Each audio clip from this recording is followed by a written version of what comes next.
Marhaban, hello YouTube. Today I want to talk about this article that's written by Kenneth Nunn, Law as a Eurocentric Enterprise. See, right here.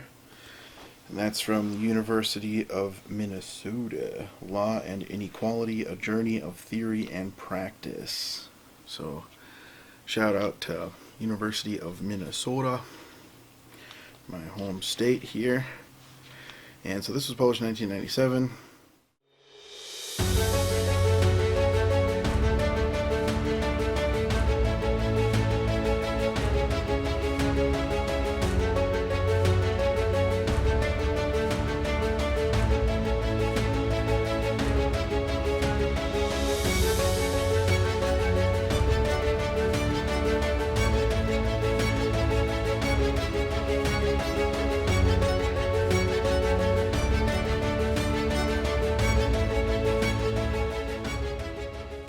أشهد أن لا إله إلا الله. Kenneth Nunn's article here shows that the law is the creation of a particular type of culture in Western law.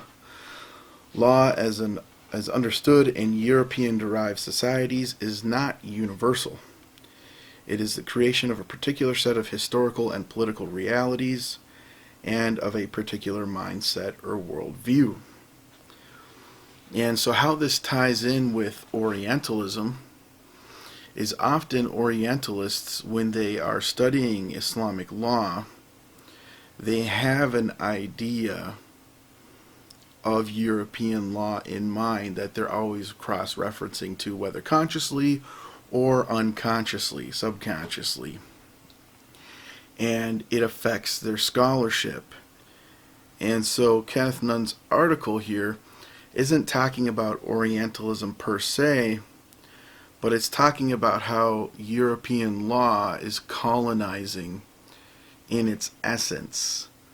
And so this also ties into modern Islamic history and colonization, where colonized Muslim societies were eventually forced to replace Islamic law, indigenous Sharia, with this type of Eurocentric colonizing Western idea of the law.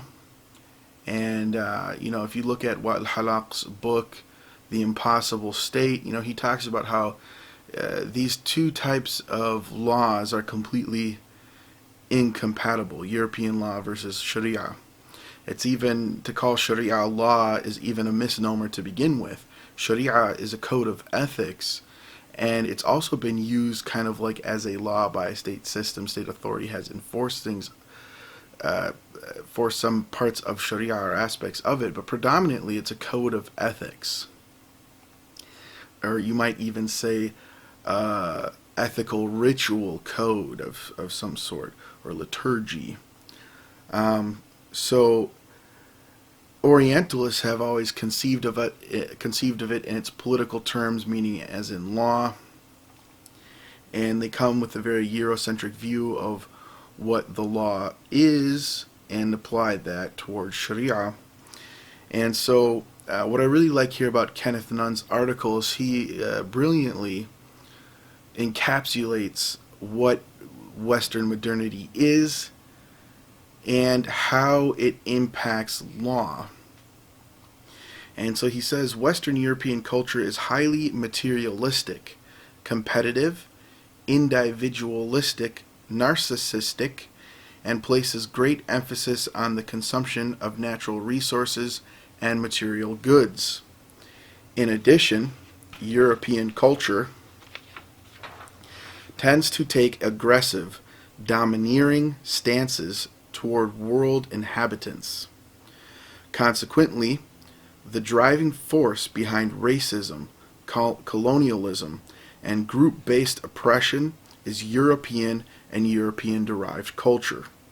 European culture has produced a legal tradition that, while offered as universal, is distinctly its own.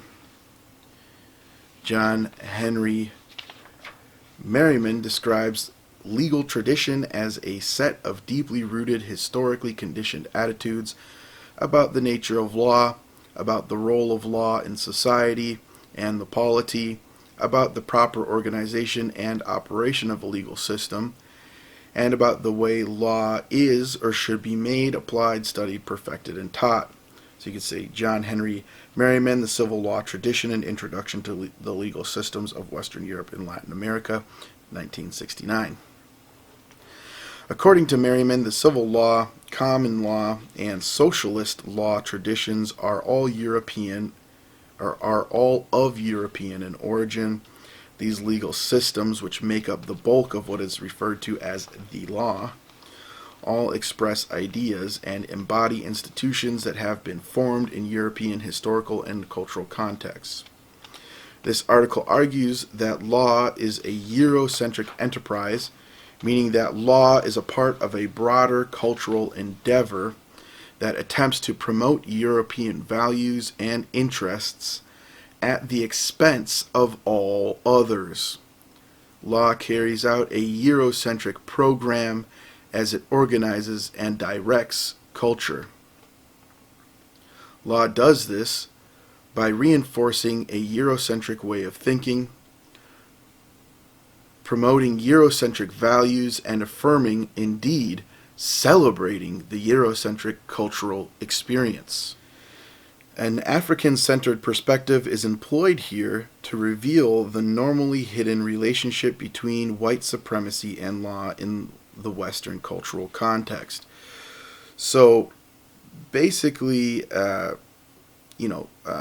Kenneth Nunn here is using an African-centered approach to criticizing Western law, whereas somebody like myself or many others in the field of Islamic legal history would be using, of course, the Islamic cultural context or Islamic civilizational context, if you will. And so he says, at the center of European culture lies a complex of values that are profoundly materialistic. European culture is materialistic both in the ontological sense that the nature of reality is perceived in material terms, and in the sociological, axiological sense that the acquisition of objects is the primary social goal.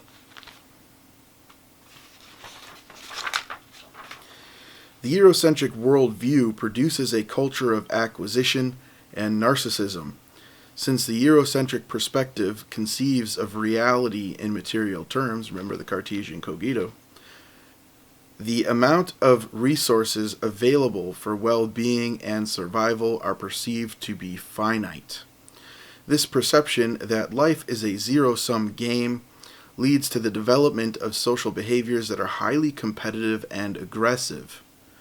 Because competition is so critically important to the Eurocentric mindset, individualism and the accumulation of material things are promoted. So, you could see how, in stark contrast, Islamic ethics, the Islamic worldview, is different than this. Islamic ethics is very much about the collective rather than the individual. Islamic spirituality emphasizes way more than just the material world. You have the whole entire realm of al-ghaib, the unseen, where you have jinn and many other forces that are happening. You have Sufi saint miracles, keramat, and all of these different things that exist in Islamic epistemology. Ibn al-Qayyim al-Jawziyah talks about the keramat. This is something that is well accepted even, amongst Ibn Taymiyyah, who was a Qadri Sufi of, Abdul Qadir Jilani. There's only, I think, 5 people between Ibn Taymiyyah and Abdul Qadir Jilani. These are kind of universally accepted ideas, until the modern period. There's been some debate about it. And that's mainly because Western materialism has infected Islamic civilization. And so, because of this obsession with materialism, Eurocentric culture produces a general sense of insecurity, an incessant need to control, dominate, or be better than others.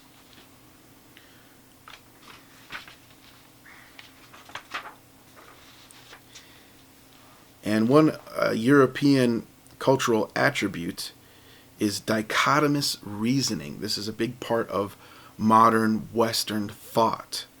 Eurocentric culture embraces a reasoning style that is dichotomous. That is, the world is known and described through the comparison of incompatible opposites. Virtually all of reality is split into paired opposites. So this is different even than the Taoist or what's the term I'm looking for? Confucian conception of opposites, where opposites are compatible. They complement one another. Whereas usually in the West, opposites are thought about as being incompatible, unreconcilable. You see this, I think, most strongly in contemporary American politics, where you have this duopoly, this two-party system. That, especially in recent times, it's become where people are stuck in social media echo chambers, and they cannot have discourse with one another because their worldviews and their facts, their epistemologies are just so radically different. And they're always split and described through the comparison of incompatible opposites in politics, the Democrat and Republican Party right now. And this is a feature of Western thought that goes very, very far back into the Renaissance even. And maybe even further back than that to Greco-Roman times. According to Marimba Ani, this begins with the separation of self from other, and is followed by the separation of the self into various dichotomies: reason versus emotion, mind versus body, intellect versus nature. So these dichotomies don't really exist as strongly in Islamic culture. And in Islamic culture, these are things which are seen to complement each other, which need to be in balance, not as incompatible opposites. And that's probably where this concept of body and soul in Christianity, Western Christianity in particular, where they're just incompatible opposites comes from, because that does not exist in Islamic culture. The dichotomous reasoning found in Eurocentric cultures may be contrasted to the unital form of reason prevalent in African and other non-European cultures that leads to both and conclusions and permits the consideration of information that is not neatly categorized or compartmentalized. Okay, so dichotomous reasoning leads to these either-or conclusions and makes it difficult to process information holistically. That's a really important aspect there. Islamic thought, especially ilm al-kawniyya, or cosmological thought, is always emphasizing the micro and macrocosm and how they interact with one another holistically. It couldn't be so different than this European style of thought. And then one characteristic important to European thought is the employment of hierarchies. Having submitted the material world to a process of fragmentation, the Eurocentric mind organizes the resulting dichotomies into hierarchies of greater and lesser value. Within dichotomies, one pole is valued as superior to its opposite. Thus, reason is considered to be superior to its opposite, emotion. That is, when reason rules passion. All reality is described in hierarchical terms. Consequently, the Eurocentric mind perceives everything as better or worse than something else. In this way, grounds are established for relationships based on power, for the dominance of the superior form or phenomenon over that which is perceived to be inferior. The next characteristic of modern Western thought is analytical thought. Analytic reasoning is the familiar cognitive style within Eurocentric cultural spheres. In analytic reasoning, an item or issue under consideration must first be broken down into its constituent parts before each part is then separately examined. You may think of deconstructionalism. While important information may be gleaned through analytic reasoning, there are some things that cannot be divided without destroying their integrity. I mean, Derrida comes to mind a lot with the, having these dichotomies, employment of hierarchies, and analytical thought. In Eurocentric societies, analytic reasoning is utilized to the exclusion of, and not in addition to, synthetic reasoning processes. Thus, interrelationships are more difficult to perceive, and the fragmentation and seeming disconnection of reality is encouraged. And I feel like this is very characteristic of Orientalist thought. This fragmentation means a lot of interrelationships between different, you might say, Islamic sciences or phenomena in Islamic history. They can't perceive these interconnections and interrelationships. This fragmentation and disconnection of reality seems to be the dominant ethos that they live by. The next characteristic of Western culture, according to Kenneth June here, is Kenneth Nunn, is objectification. In Eurocentric culture, the world beyond the self is viewed as a collection of objects to be controlled. Remember the Cartesian cogito. I think, therefore I am. Okay, that's exactly this objectification. Indeed, in Eurocentric cultures, the most valued relationship is between person and object. As previously noted, self-worth is often viewed in terms of the objects one has under control. The Eurocentric mind, given a choice, prefers to interpret the world in subject-object terms rather than subject-subject terms. Abstraction is another characteristic of modern Western thought. Closely related to the process of objectification is a tendency in Eurocentric thought towards abstraction. Distilled excretions of ideas take precedent over ideas in context. While abstraction can be a valuable tool in any society, in Eurocentric societies, it is reified to the extent that it becomes separate from and more important than the concrete experiences from which it originates. So this, for me, I notice a lot in Orientalist histories and dealings with Islamic legal epistemology, Islamic legal thought. Whereas when you read the usul al-fiqh books, legal theory books from Muslim scholars, it's always very connected to furu' al-fiqh, or what you may call as positive law, or the actual rituals in practice.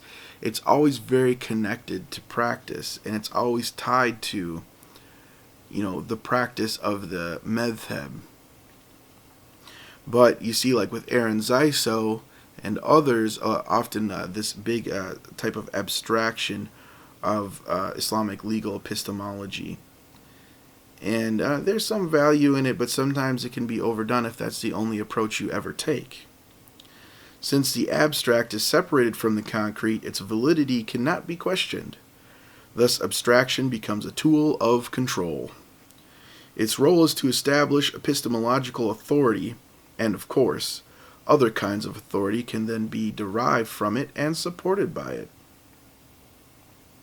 While abstraction can be a valuable tool in any society, in Eurocentric societies, it is reified to the extent that it becomes separate from and more important than concrete experiences from which it originates.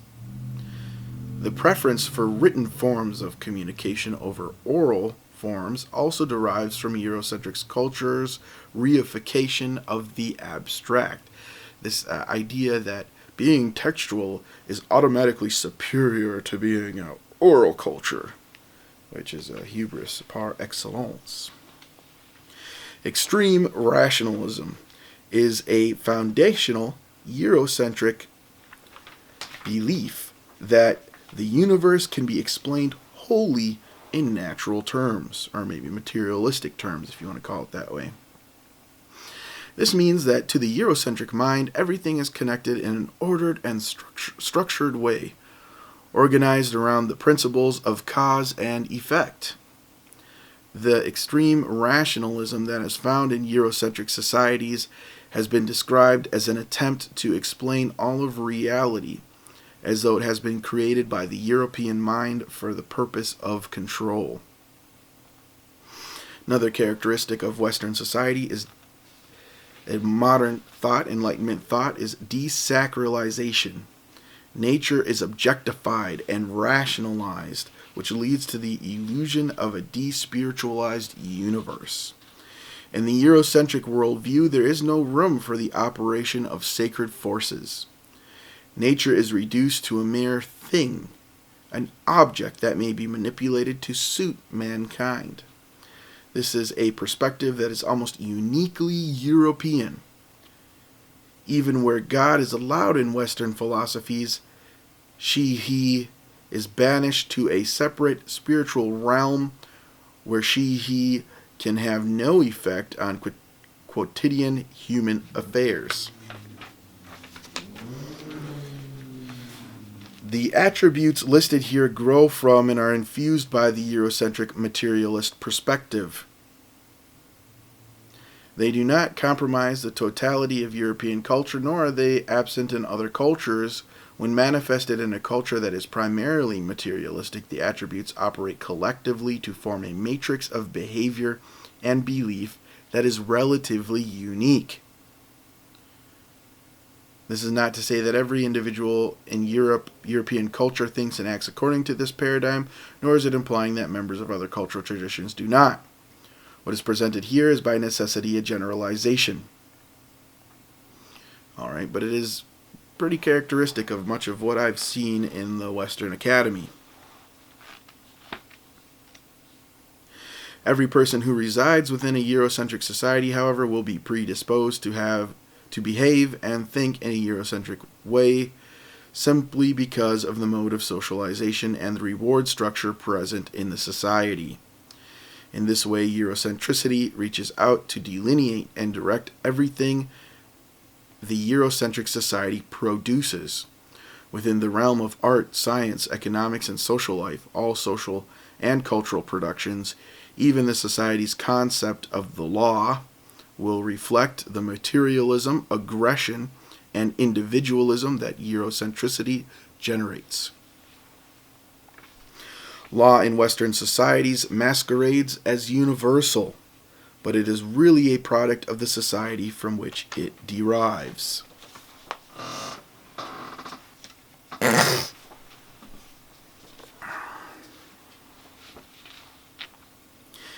In Eurocentric culture, law is dichotomous, hierarchical, analytical, objective, abstract, rational, complex, and secular. Natural law, positivism, and law in context theories are three Western concepts of law. Natural law doctrine is the oldest of the three, denies law is a human creation. Instead, law is thought to be part of the natural world. In older forms of this theory, that meant the will of God. Natural law was divine law. But in the coming of the European Enlightenment, it separated law from divinity. Natural law being like just the law of physics or the universe, that type of thing. Type of scientism, if you will. In the post-Enlightenment modern form, the basis of natural law becomes psychological and sociological. Modern natural law consists of those norms that are necessary to regulate the instincts and desires of human nature. Okay.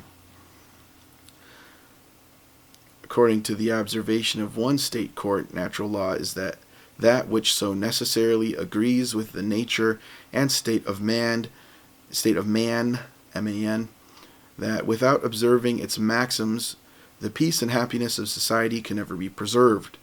Knowledge of natural laws may be attained merely by the light of reason, from the facts of their essential agreeableness with the constitution of human nature, which is also determined by reason, capricious reason. Positivism, or positive law, is viewed as simply the command of the sovereign. Under positivist theory, law no longer needs to appeal to any higher authority or morality. Law is objectified and reduced to simply a matter of power.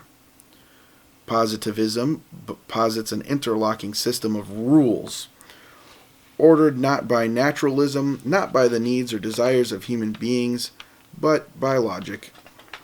Positivism came to dominate European jurisprudence during the 19th century under the auspices of the highly influential work of theorists like David Hume, Jeremy Bentham, and John Austin. The results were devastating. Where natural law theory imposed limits on the exercise of power, positive law embraced power. Slavery, colonialism, and racial genocide have been justified under natural law as well, I might point out. So, Europeans believed their conquest and subjugation of other races was natural. Still, the avenue remained open to contest the legal system on the grounds of a more enlightened understanding of the natural order. Positivism removed that possibility. Positivism conveyed the message that actual power relations in the real world are by definition legitimate. The resulting alternatives to positivism can be grouped under the heading Law and Context Theories. Law and context theories include legal realism, sociology of law, and literary and postmodernist interpretations. Modern Western democracies, contemporary democracies, are really just a type of positive law. It is a mob rule, mob power, that is legitimate just because of its power. The classist police enforcers. Law and context theories, however, occupy only a marginal position in European jurisprudence. Positivism has impacted not only isolated academic circles, but it also has profoundly colonized popular thought. Most lay persons believe that law and morality are separate concepts, except that there is a general moral obligation to obey the law. Okay? We've seen this a lot recently with the George Floyd protests. Oh, you gotta follow the law. Don't burn down buildings. Don't vandalize things.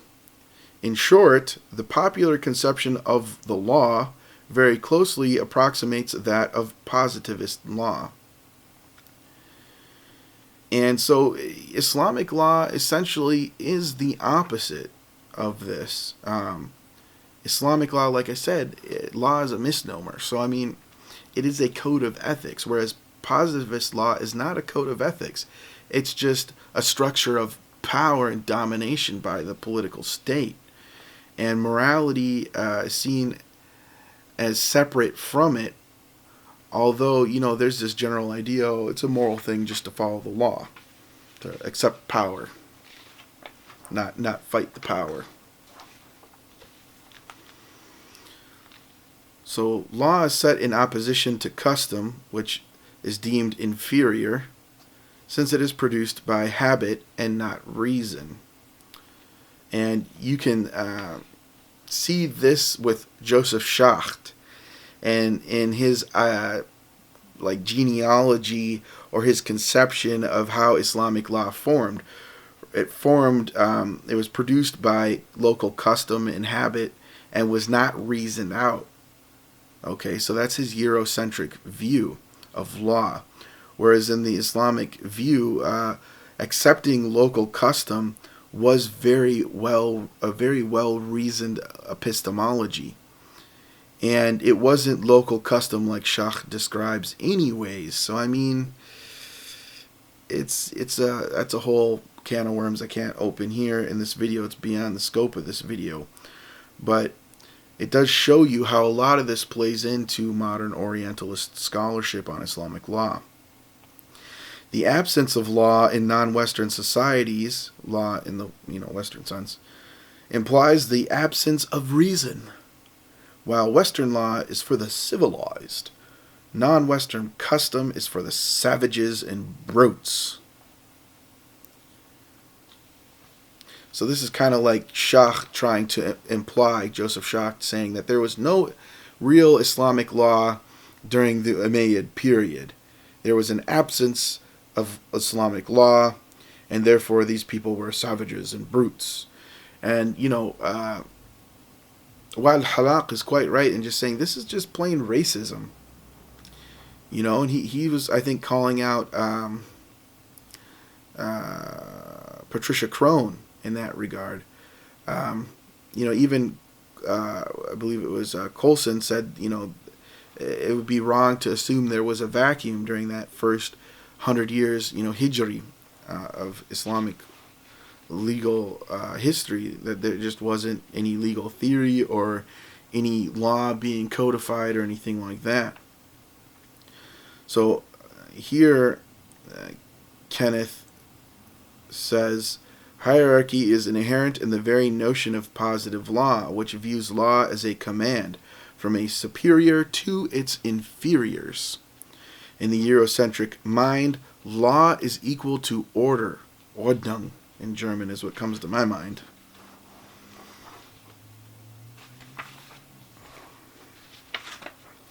In African societies, the law is understood as part of the seamless web that binds the community together. I could definitely say the same thing about Islamic law. It is inconceivable to think of the law as an object, separate and distinct from custom, culture, and morality. Same thing could be said about Islamic law. That's where Schacht comes in with his Eurocentricism again. And that's why urf, culture, custom, has always been a part of Islamic legal theory. It's always been discussed in usul fiqh books. It was discussed in Kitab al-Asl from Muhammad Shaybani, especially in his section on istihsan. So this is always something that was a holistic, integrated part of this Islamic law. So the transformation of English custom into common law required a new professional class to navigate its complexity. So that's where, lawyers eventually came from. And European law is also despiritualized and secular. God was no longer necessary to legitimate post-Enlightenment law. Enlightenment replaces God with nature. Positive law was viewed as a science, as the application of rational laws of jurisprudence. Consequently, there are no bounds on the Eurocentric rational will. European man can do what he wills with his law.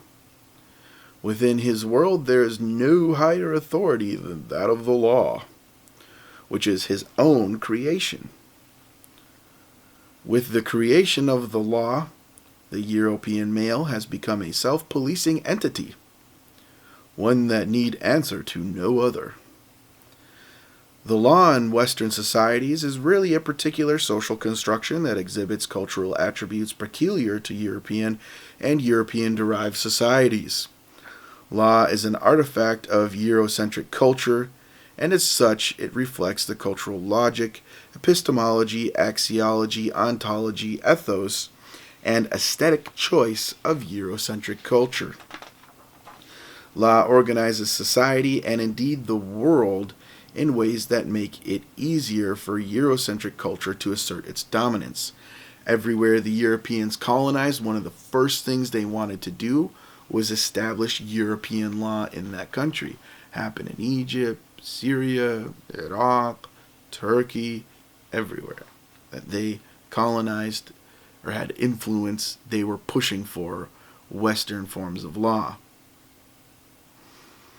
Law polices white culture. That is, law operates to help determine which ideas and practices are valued in Eurocentric culture and which can be identified as threats, subject to the use of coercion or force.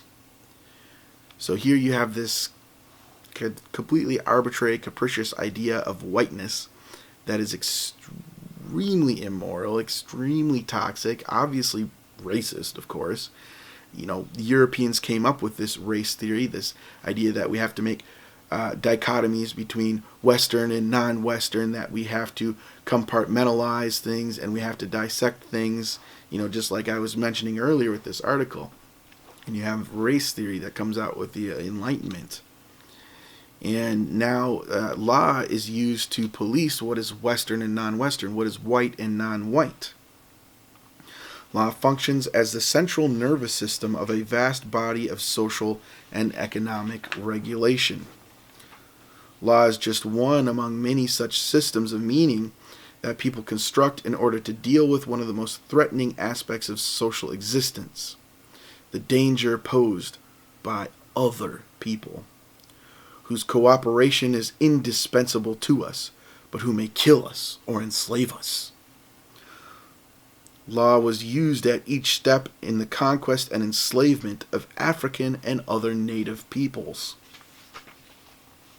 Nothing was done without the law's guiding hand to regulate, manage, and control. Whenever the European American majority in the United States desires to ostracize, control, or mistreat a group of people perceived as different, it passes a law.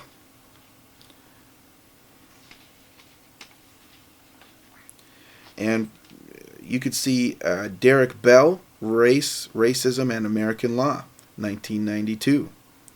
You can see Mary Frances Berry, Black Resistance, White Law, A History of Constitutional Racism in America, 1971. And her book describes the use of the Constitution and statutes to maintain racial status quo. So be it an immigration law, a zoning law, or a criminal law, whites have used the law to ostracize non-whites. The instrumental function of the law, then, is central to ensuring that the world is structured and organized according to Eurocentric principles. It is the how that permits the construction of prisons to contain black bodies, the establishment of giant corporations to exploit black labor, the founding of schools to spread white ideology. In this way, Eurocentricity manages itself, guides its activities, and accomplishes its goals. For me, what comes to mind is you have Kaya's article on the history of different, medieval Hanafi centers of thought, of legal thought, where you had Iraq, which for the most part followed a lot of the traditional Hanafism of Muhammad al-Shaybani. You had Balkh, which was an intermediary position, you might say, in Khorasan. And then in Central Asia, Transoxania, you had a group of Hanafis who lived in a really radically different cultural milieu than that of the Arabs in Iraq. And they reinterpreted, using istihsan, many different rules that the Arabs came up with that were based in the Arab cultural context. So rather than Islamic law being a Arabizing law or a law that protects Arab superiority, rather it was used by Central Asian Hanafis to fit their culture and their time, especially when it came to marriage pronouncements or various different things. And so I mean, it's quite different here than this Western concept of law, where law is always used to maintain Eurocentricity. As a result, law in a Eurocentric society determines when certain cultural practices are outside the bounds of the acceptable and subject to coercion, either in the form of force or in the form of social pressure to conform. The law supports Eurocentricity through its false universalism and its privileging of the European historical experience. Eurocentric law presents itself as rational, transcendent, objective, without ideological content, and applicable to all. The law's claim to universality is merely its thinly disguised cultural chauvinism. By relying solely on English precedents, the United States law makes the ideological assertion that English law, white law, is superior to all others.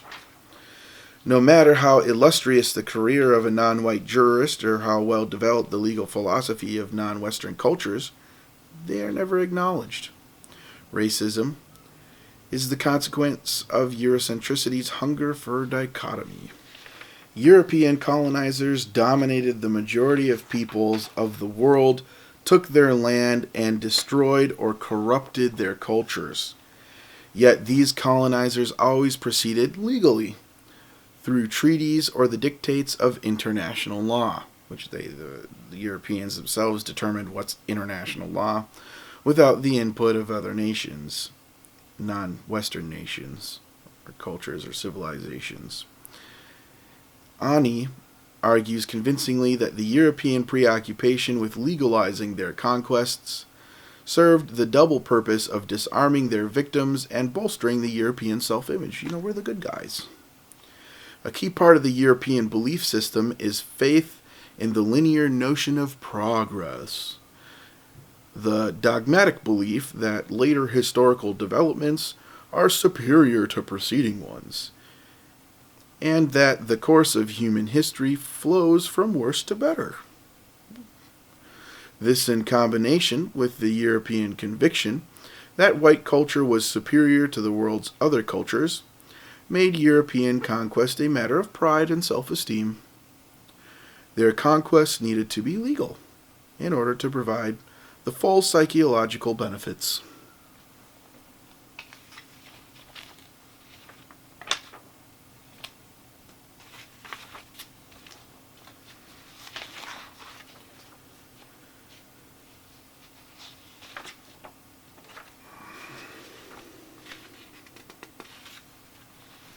Law is used by Eurocentric cultures to infiltrate and subjugate other cultural spheres. Law's role in this process is to legitimate European domination through its rulings and judgments. But law advances white cultural hegemony through its processes as well as through its results. The very form that legal reasoning and legal analysis takes affirms white Eurocentric culture. Legal analysis proceeds on the assumption that it is possible to logically extract a concrete legal conclusion from objective legal principles. This requires those who would use the legal system to adopt the modalities of Eurocentric thought. An argument is simply not cognizable in legal terms unless it is objectified, rationalized, and abstracted. This has two negative consequences. First, it gives the impression that irrational or subjective thought is inferior or at least non-functional. Second, problems that are not reducible to abstract formulations go unaddressed and unresolved. Law's disfavoring of irrational, subjective, intuitive thought is problematic from an African-centered perspective because these are the thought patterns which predominate in African, Oceanic, and Native American cultures. Not only must members of these cultures leave their cultural world behind to shape, advocate, and contest legal arguments, but they must also endure the denigration of their cultures and their worldviews that is part of Eurocentric law's non-recognition of other cultural forms. Moreover, there are some issues and concerns that the law cannot address. For example, most people of color intuitively understand that their experience in the United States society is typified by constant and pervasive levels of racism and cultural oppression. Yet, United States law cannot even begin to address this fundamental problem. It can only process bits and pieces of it. These isolated parts of the problem can be conceptualized in abstract form. So United States law addresses itself to questions of hate speech, job discrimination, equal protection, school desegregation, etc., without ever reaching a satisfactory solution because the real problem, cultural hegemony and racial domination, is never confronted. In this way, the law provides protective services to white supremacy and white cultural hegemony. It prevents the real issue from ever being called into question. Furthermore, through the illusion that legal reasoning is a distinct method of analysis, law detracts attention from the underlying policy considerations that actually shape legal outcomes. For example, African American legal analysts are still struggling to realize that the affirmative action debate is not about strict scrutiny, all deliberate speed, or other formulaic and meaningless legal constructs. The affirmative action debate is about politics, about power, and ultimately about morality. And so this article to me is extremely important when it comes to studying any non-Western law system or moral code or ritual code or whatever you want to call it. I feel like the word law itself, something that is laid down, is also very Eurocentric in its etymology, linguistic history, and it's not a word that is very suitable for sharia, which means the path is something good, or shara. It's related to the word shara, which means road. So, I mean, it's a very different mode of thinking. Islamic schools of jurisprudence are called madhahib, or ways of going, or tariqa is another thing that's used, which is a way or a road. Tariq is road. So, I mean, it's a very different mode of thinking.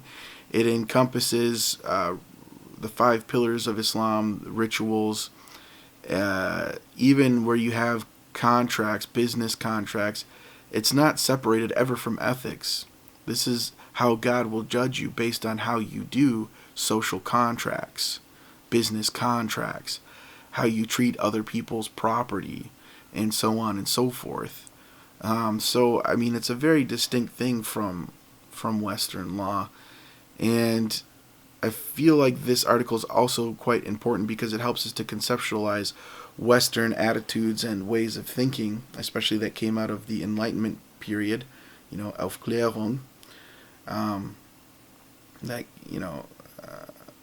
so characteristic of Western academic work even now, although it's being challenged with not only postmodernity, but postmodernity is not that much different, but it's being challenged by people in the West who come from different cultural backgrounds or have different worldviews that are pushing back against this dominant way of thinking here and trying to change things. Especially right now in the field of Islamic studies in the Western Academy, the majority of professors and majority of students coming into the graduate sphere are Muslim, come from non-Western cultural backgrounds, and are able to bring other historical methods and epistemologies from outside of the Western cultural sphere.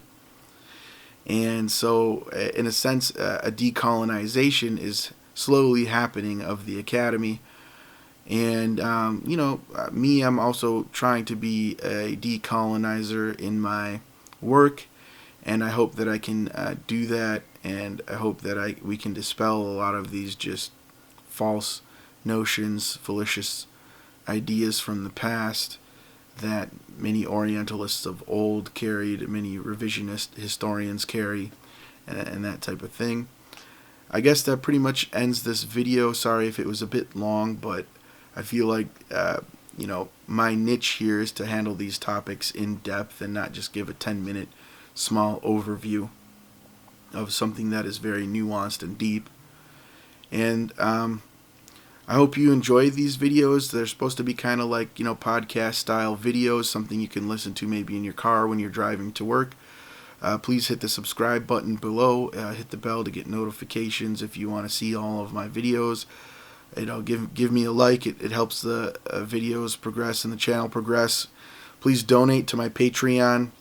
You can also donate to my PayPal, hamzathelinguist@gmail.com. This is my PayPal. You can find my email in the About section here on YouTube.